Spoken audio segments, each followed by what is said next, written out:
Hey, here we are. What's up, everybody? Happy Sunday. You have made it to Story Sanctuary, where JAG reads all kinds of things. Viewer contributions, check them out in the Discord. This one tonight is coming from a viewer contribution. Scald Mare calling it in saying, hey, read to build a fire. All right, I'll do that. To Build a Fire by Jack London.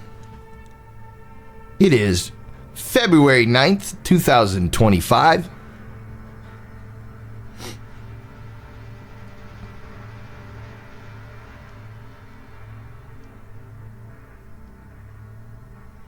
Day had dawned cold and gray when the man turned aside from the main Yukon Trail.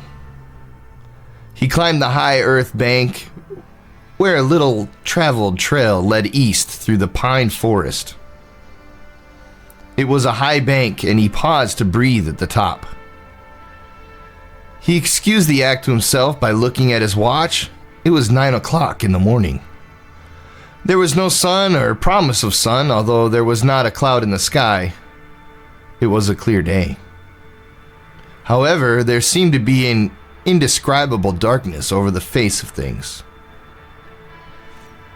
That was because the sun was absent from the sky. This fact did not worry the man. He was not alarmed by the lack of sun. It had been days since he had seen the sun. The man looked along the way he had come. The Yukon lay a mile wide and hidden under 3 feet of ice. On top of this ice were as many feet of snow. It was all pure white. North and south, as far as his eye could see, it was unbroken white.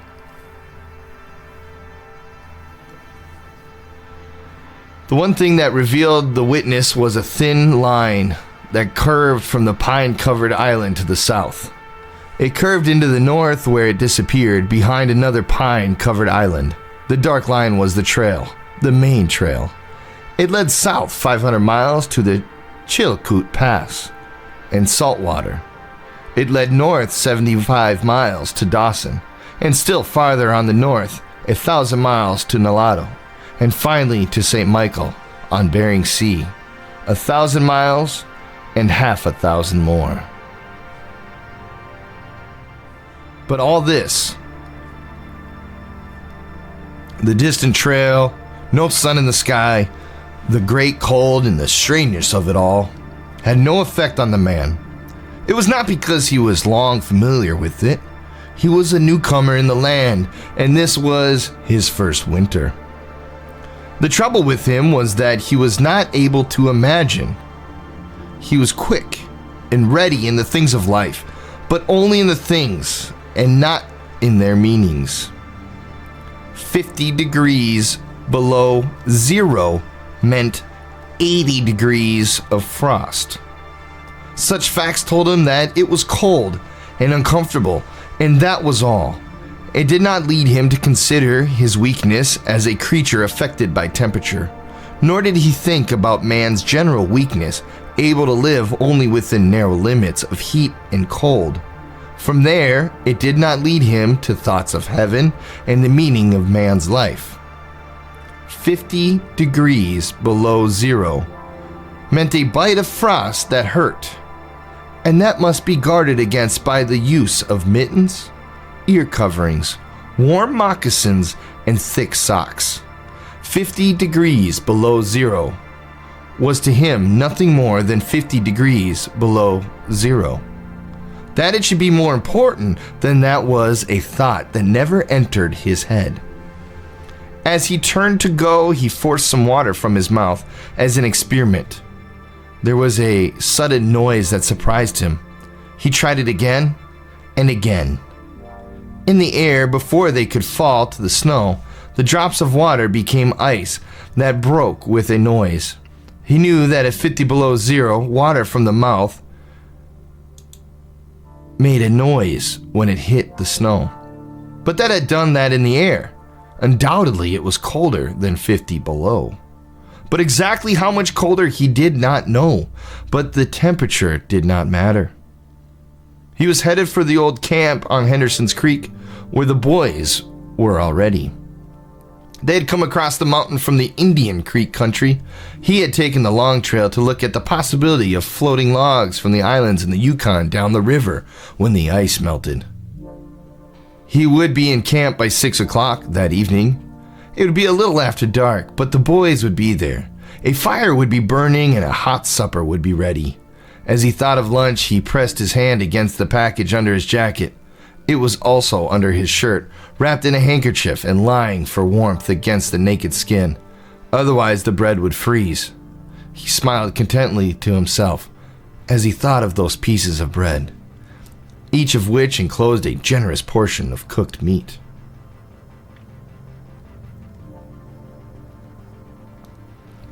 He plunged among the big pine trees. The trail was not well marked here. Several inches of snow had fallen across the last sled he had passed. He was glad he was without a sled, actually. He carried nothing but the lunch wrapped in the handkerchief. He was surprised, however, at the cold. It certainly was cold, he decided, as he rubbed his nose and face with the mitten hand. He had a good growth of hair on his face, but that did not protect his nose or the upper part of his face from the frosty air. Following at the man's heels was a big native dog. It was a wolf dog, gray-coated and not noticeably different from its brother, the wild wolf. The animal was worried by the greater cold. It knew that this was no time for traveling. Its own feeling was closer to the truth than the man's judgment. In reality, it was not merely colder than 50 below zero. It was colder than 60 below, then 70 below. It was 75 below zero. Because the freezing point at 32 above zero, it meant that there were 107 degrees of frost. The dog did not know anything about temperatures. Possibly in its brain there was no understanding of a condition of very cold, such as was in the man's brain, but the animal sensed the danger.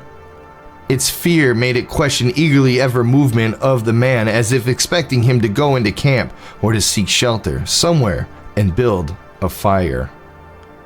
The dog had learned about fire, and it wanted fire. Otherwise, it would dig itself into the snow and find shelter from the cold air. The frozen moistness of its breathing had settled on its fur in a fine powder of frost. The hair on the man's face was similarly frosted, but more solidly. It took the form of ice and increased with every warm, moist breath from its mouth. Also, the man had tobacco in his mouth. The ice held his lips so tightly together that he would not empty the juice from his mouth. The result was a long piece of yellow ice hanging from his lips. If he fell down, it would break, like glass, into many pieces. He expected the ice formed by the tobacco juice having been out twice before when it was very cold. But it had not been as cold as this, he knew. He continued through the level forest for several miles. Then he went down a bank to the frozen path of a small stream. This was Henderson Creek, and he knew he was 10 miles from where the stream divided. He looked at his watch. It was 10 o'clock. He was traveling at the rate of 4 miles an hour. Thus, he figured that he would arrive where the stream divided at 12:30. He decided he would eat his lunch when he arrived there. The dog followed again at his heels, with its tail hanging low as the man started to walk along the frozen stream. The old sled trail could be seen, but a dozen inches of snow covered the marks of the last sleds. In a moment, no man had traveled up or down that silent creek. The man went silent, steadily ahead. He was not much of a thinker. At the moment, he had nothing to think about except he would eat lunch at the stream's divide, and that at 6 o'clock he would be in camp with the boys. There was nobody to talk to, and he'd been there. Speech would not have been possible because of the ice around his mouth. Once in a while, the thought repeated itself that it was very cold, and that he had never expected such cold. As he walked along, he rubbed his face and nose with the back of his mittened hand. He did this without thinking, frequently changing hands. But with all his rubbing, the instant he stopped, his face and nose became numb. His face would surely be frozen. He knew that he was sorry that he had not worn this sort of nose guard Bud wore when it was cold. Such a guard passed across the nose and covered the entire face. But it did not matter much, he decided. What was a little frost? A bit painful, that was all. It was never serious. Empty as the man's mind was of thoughts, he was most observant. He noticed the changes in the creek, the curves and the bends, and always he noted where they placed his feet. Once coming around a bend, he moved suddenly to the side, like a frightened horse. He curved away from the place where he had been walking and retraced his steps several feet along the trail. He knew the creek was frozen to the bottom. No creek could contain water in that winter. But he knew also that there were streams of water that came out from the hillsides and ran along under the snow and on top of the ice of the creek. He knew that even in the coldest weather, these streams were never frozen, and he also knew their danger. They hid pools of water under the snow that might be 3 inches deep or 3 feet. Sometimes a skin of ice half an inch thick covered them, and in turn was covered by the snow. Sometimes there was both water and thin ice, and when a man broke through, he could get very wet. That was why he had jumped away so suddenly. He had felt the ice move under his feet. He had also heard the noise of the snow-covered ice skin breaking. And to get his feet wet in such temperature meant trouble and danger. At the very least, it meant delay, because he would be forced to stop and build a fire. Only under its protection could he bare his feet while he dried his socks and moccasins. He stood and studied the creek bottom and its banks. He decided that the flowing stream of water came from the right side. He thought a while, rubbing his face, his nose. Then he walked to the left. He stepped carefully and rested the ice at each step. I guess he tested the ice. Once away from the danger, he continued at his 4-mile pace. During the next 2 hours, he came to several similar dangers. Usually the snow above the pools had a sunken appearance. However, once again, he came near to falling through the ice. Once, sensing danger, he made the dog go ahead. The dog did not want to go. It hesitated until the man pushed it forward. Then, it went quickly across the white, unbroken surface.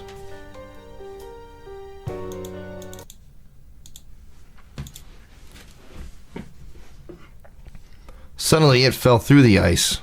The other side, which was firm, it had wet its feet and legs. Almost immediately, the water on them turned to ice.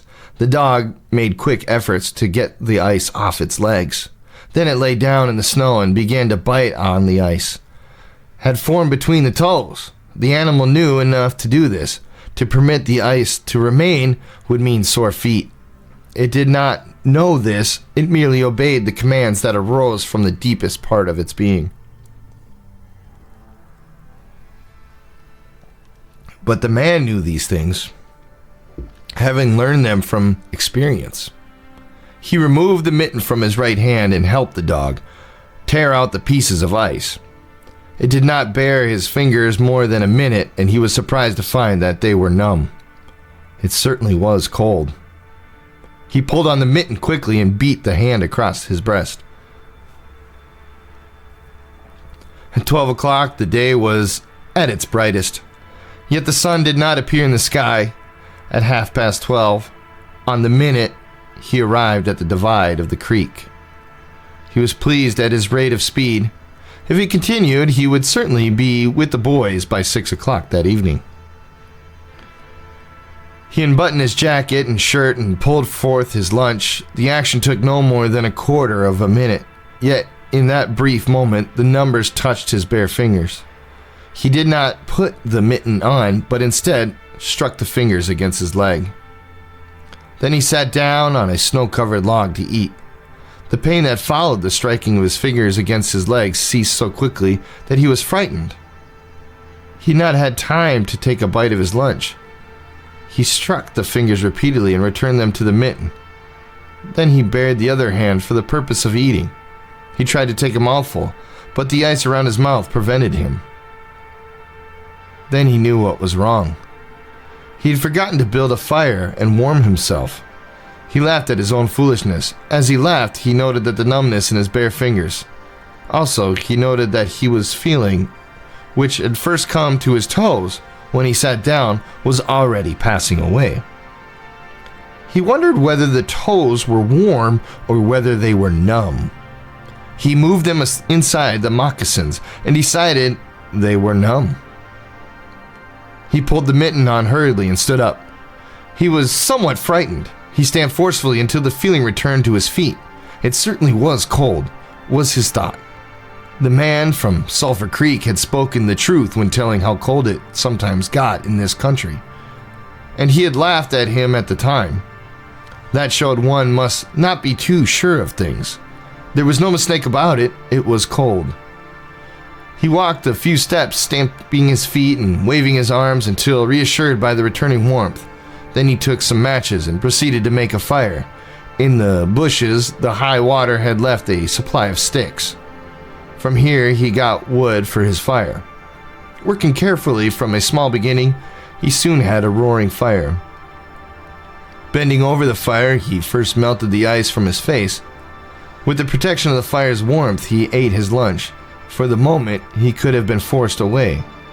The dog took comfort in the fire, lying at full length, close enough for warmth and far enough away to escape being burned. When the man had finished eating, he filled his pipe with tobacco and had a comfortable time with the smoke. Then he pulled on his mittens, settled his cap firmly about his ears, and started along the creek trail toward the left. The dog was sorry to leave and looked toward the fire. This man did not know cold. Possibly none of his ancestors had known cold, real cold. But the dog knew, and all of its family knew, and it knew that it was not good to walk outside in such fearful cold.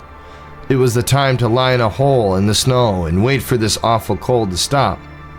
There was no real bond between the dog and the man. The one was the slave of the other. The dog made no effort to indicate its fears to the man. It was not concerned with the well-being of the man. It was for its own sake that it looked toward the fire. But the man whistled and spoke to it with the sound of the whip in his voice. So the dog started walking close to the man's heels and followed him along the trail. The man put more tobacco in his mouth and started a new growth of yellow ice on his face. Again, his moist breath quickly powdered the hair on his face with white. He looked around him. There did not seem to be so many pools of water under the snow on the left side of the Henderson Creek, and for half an hour the man saw no signs of any. And then it happened. At a place where there were no signs, the man broke through. It was not deep. He was wet to his knees before he got out of the water to firm the snow. He was angry and cursed his luck aloud. He had hoped to get into camp with the boys at 6 o'clock, and this would delay him an hour. Now he'd have to build a fire and dry his moccasins and socks. This was most important at the low temperature. He knew that much. So he turned aside to the bank, which he climbed on top under several small pines. He found some firewood, which had been carried there by the high water of last year. There were some sticks, but also some larger branches and some dry grasses. He threw several large branches on top of the snow. This served for a foundation and prevented the young flame from dying in the wet snow. He made a flame by touching a match to a small piece of tree bark that he took from his pocket. This burned even better than paper. Placing it on the foundation, he fed the young flame with pieces of dry grass and with the smallest dry sticks. He worked slowly and carefully, realizing his danger. Gradually, as the flame grew stronger, he increased the size of the sticks with which he fed it. He sat in the snow, pulling the sticks from the bushes under the trees and feeding them directly to the flame. He knew he must not fail. When it is 75 below zero, a man must not fail in his first attempt to build a fire. This is especially true if his feet are wet. If his feet are dry and he fails, he can run along the trail for half a mile to keep his blood moving. But the blood in wet and freezing feet cannot be kept moving by running when it is 70 degrees below zero. No matter how fast he runs, the feet, wet, will freeze even harder. All this time, the man knew. The old man on Sulphur Creek had told him about it, and now he was grateful for the advice. Already all feeling had gone from his feet. To build the fire, he had been forced to remove his mittens, and the fingers had quickly become numb. His pace of 4 miles an hour had kept his heart pushing the blood to all parts of his body, but the instant he stopped, the action of the heart slowed. He now received the full force of the cold. The blood of his body drew back from it. The blood was alive, like the dog. Like the dog, it wanted to hide and seek cover, away from the fearful cold. As long as he walked 4 miles an hour, the blood rose to the surface. But now it sank down into the lowest depths of his body. His feet and hands were the first to feel its absence. His wet feet froze first. His bare fingers were numb, although they had not yet begun to freeze. Nose and face were already freezing, while the skin of all his body became cold as it lost its blood.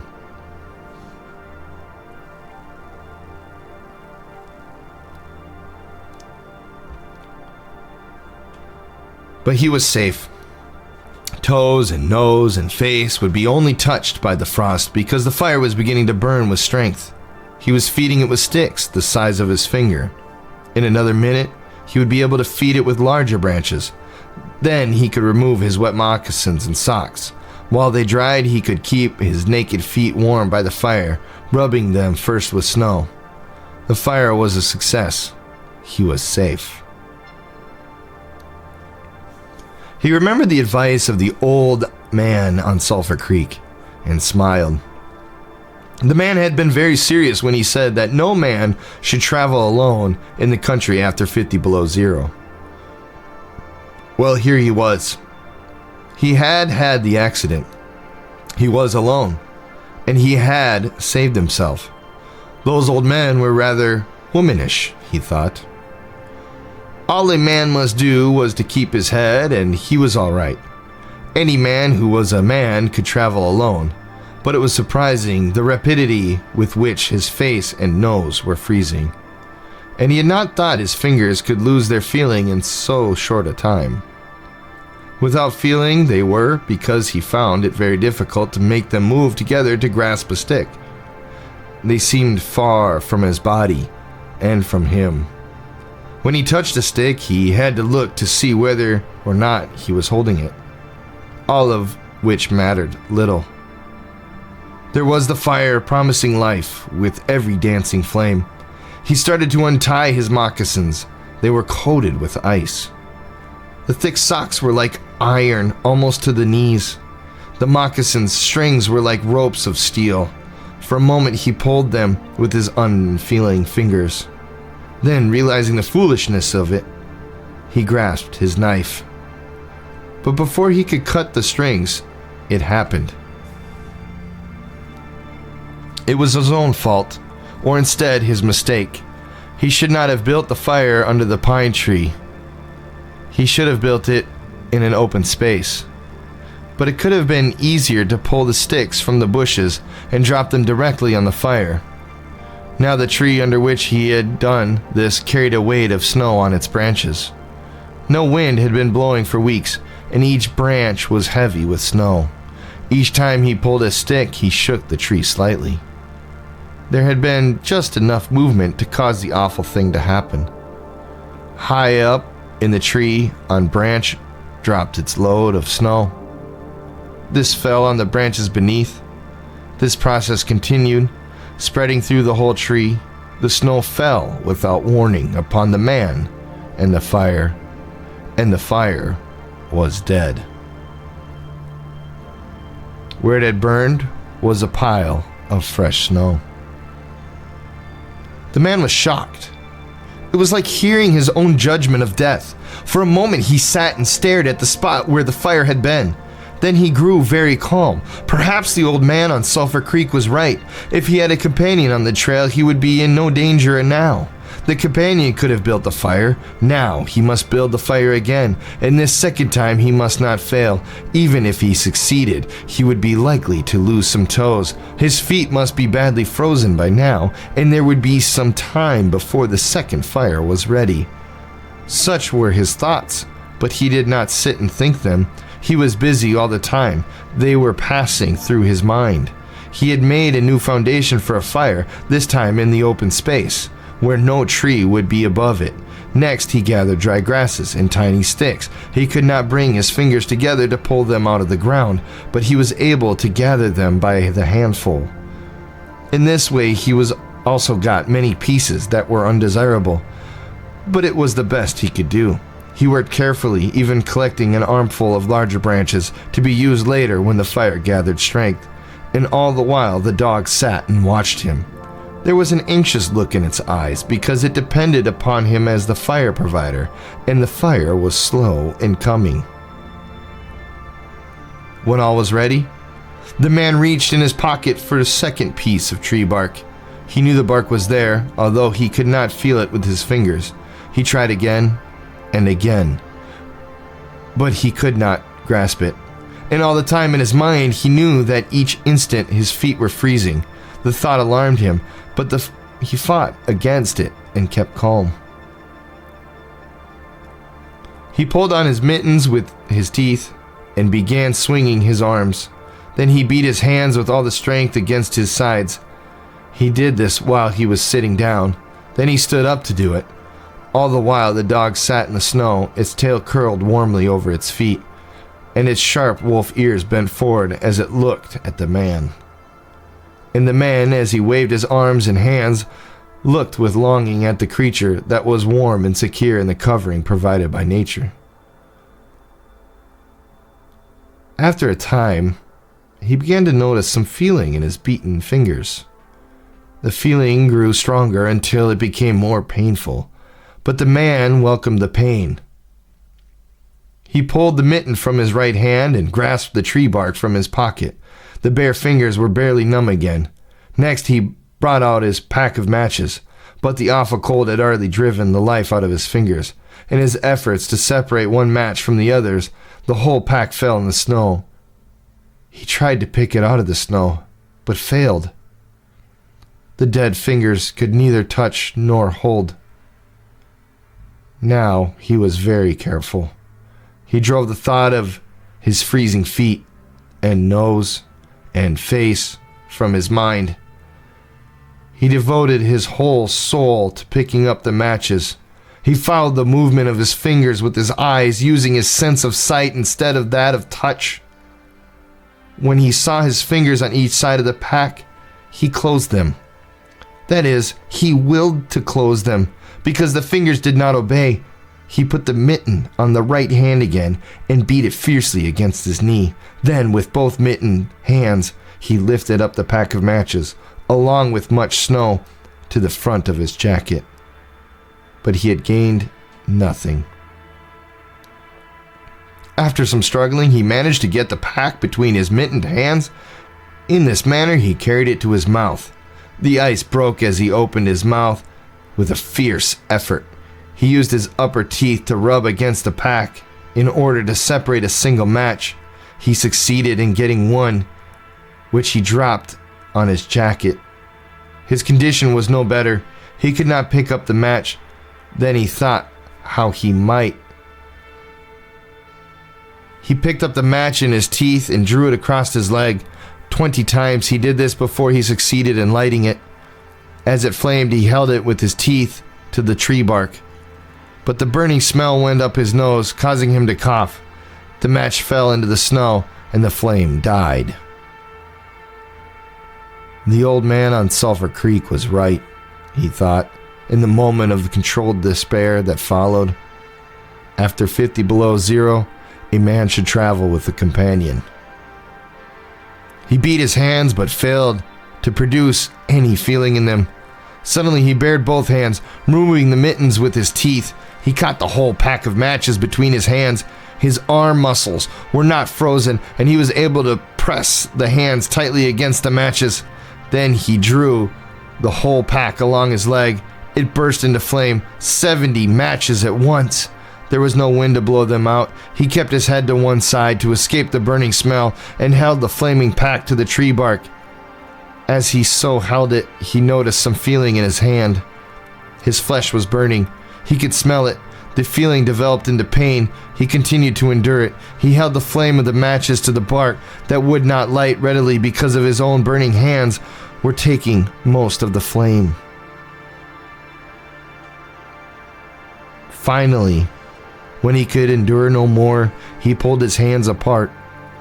The flaming matches fell into the snow, but the tree bark was burning. He began laying dry grasses and the tiniest sticks on the flame. He could not choose carefully because they must be pieces that could be lifted between his hands. Small pieces of green grass stayed on the sticks, and he bit them off as well as he could with his teeth. He treated the flame carefully. It meant life, and it must not cease. The blood had left the surface of his body and now began to shake from the cold. A large piece of a wet plant fell on the little fire. He tried to push it out with his fingers. His shaking body made him push it too far, and he scattered the little fire over a wide space. He tried to push the burning grasses and sticks together again. Even with the strong effort that he made, his trembling fingers would not obey, and the sticks were helplessly scattered. Each stick smoked a little and died. The fire provider had failed.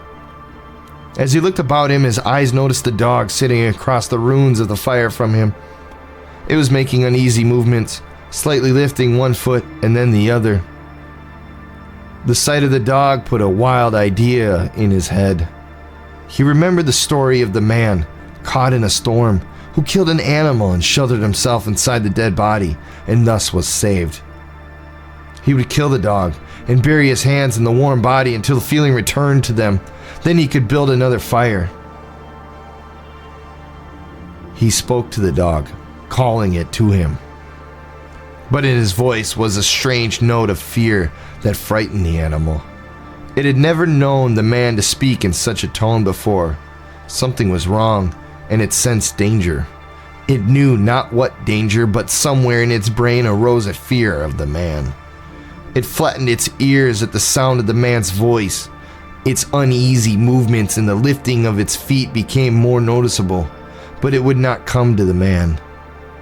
He got down on his hands and knees and went toward the dog, but this unusual position again excited fear, and the animal moved away. The man sat in the snow for a moment and struggled for calmness. Then he pulled on his mittens using his teeth and then stood on his feet. He glanced down to assure himself that he was really standing, because lack of feeling in his feet gave him no relation to the earth. His position, however, removed the fear from the dog's mind. When he commanded the dog with his usual voice, the dog obeyed and came to him. As it came within his reach, the man lost control.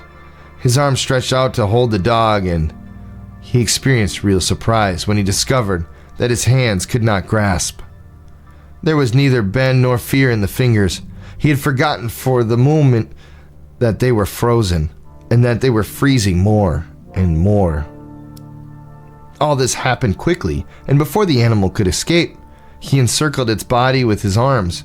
He sat down in the snow, and in this fashion held the dog, while it barked and struggled. But it was all he could do, hold its body encircled in his arms and sit there.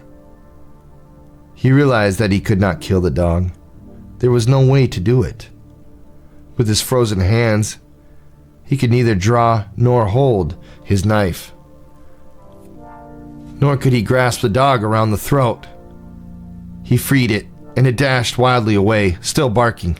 It stopped 40 feet away and observed him curiously, with ears sharply bent forward.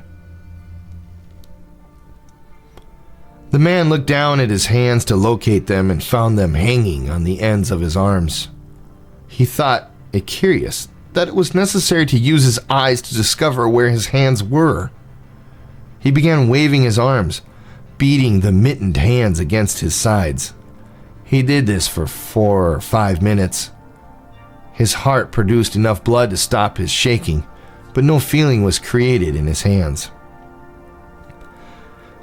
A certain fear of death came upon him. He realized that it was no longer a mere problem of freezing his fingers and toes, or of losing his hands and feet. Now it was a problem of life and death. With the circumstances against him, the fear made him lose control of himself, and he turned and ran along the creek bed on the old trail. The dog joined him and followed closely behind. The man ran blindly in fear such as he had never known in his life. Slowly, as he struggled through the snow, he began to see things again. The banks of the creek, the bare trees, and the sky. The running made him feel better. He did not shake anymore. Maybe if he continued to run, his feet would stop freezing. Maybe if he ran far enough, he would find the camp and the boys. Without doubt, he would lose some fingers and toes and some of his face, but the boys would take care of him and save the rest of him when he got there. And at the same time, there was another thought in his mind that said he would never get to the camp and the boys. It told him that it was too many miles away, that the freezing had too great a start, and that he would soon be dead. He pushed the thought to the back of his mind and refused to consider it. Sometimes it came forward and demanded to be heard, but he pushed it away and tried to think of other things. It seemed strange to him that he could run on feet so frozen that he could not feel them when they struck the earth and took the weight of his body. He seemed to be flying along above the surface and to have no connection with the earth. His idea of running until he arrived at the camp and the boys presented one problem. He lacked the endurance. Several times he caught himself as he was falling. Finally, he dropped to the ground, unable to stop his fall. When he tried to rise, he failed. He must sit and rest, he decided. Next time he would merely walk and keep going. As he sat and regained his breath, he noted that he was feeling warm and comfortable. He was not shaking, and it even seemed that a warm glow had come to his body. And yet, when he touched his nose or face, there was no feeling. Running would not bring life to them, nor would it help his hands and feet. Then the thought came to him that the frozen portions of his body must be increasing. He tried to keep this thought out of his mind and to forget it. He knew that such thoughts caused a feeling of fright in him, and he was afraid of such feelings. But the thought returned and continued until he could picture his body totally frozen. This was too much, and again he ran wildly along the trail. Once he slowed to a walk, but the thought that the freezing of his body was increasing made him run again. And all the time the dog ran with him, at his heels. When he fell a second time, the dog curled its tail over its feet and sat in front of him, facing him, curiously eager. The warmth and security of the animal angered him. He cursed it until it flattened its ears. This time the shaking because of the cold began more quickly. He was losing his battle with the frost. It was moving into his body from all sides. This thought drove him forward, but he ran no more than 100 feet when he fell head first. It was his last moment of fear. When he had recovered his breath and his control, he had sat and thought about meeting death with dignity. However, the idea did not come to him in exactly this manner. His idea was that he had been acting like a fool. He had been running around like a chicken with its head cut off. It was certain to freeze in his present circumstances, and he should accept it calmly. With this newfound peace of mind came the first sleepiness. A good idea, he thought, to sleep his way to death. freezing was not as bad as people thought. There were many worse ways to die. He pictured the boys finding his body the next day. Suddenly he saw himself with them, coming along the trail and looking for himself. And still with them, he came around a turn in the trail and found himself lying in the snow. He did not belong with himself anymore. Even then, he was outside of himself, standing with the boys and looking at himself in the snow. It certainly was cold, was his thought. When he returned to the United States, he could tell the folks what real cold was. His mind went from this to the thought of the old man of Sulphur Creek. He could see him quite clearly, warm and comfortable, and smoking a pipe. "You were right, old fellow. You were right," he murmured to the old man of Sulphur Creek. Then the man dropped into what seemed to him the most comfortable and satisfying sleep he had ever known. The dog sat facing him and waiting. The brief day ended in a long evening. There were no signs of a fire to be made. Never in the dog's experience had it known a man to sit like that in the snow and make no fire. As the evening grew darker, its eager longing for the fire mastered it. With much lifting of its feet, it cried softly. Then it flattened its ears, expecting the man's curse. But the man remained silent. Later, the dog howled loudly. And still later, it moved close to the man and caught the smell of death. This made the animal back away. A little longer it delayed, howling under the stars that leaped and danced and shone brightly in the cold sky. Then it turned and ran along the trail toward the camp it knew, where there were the other food providers and fire providers.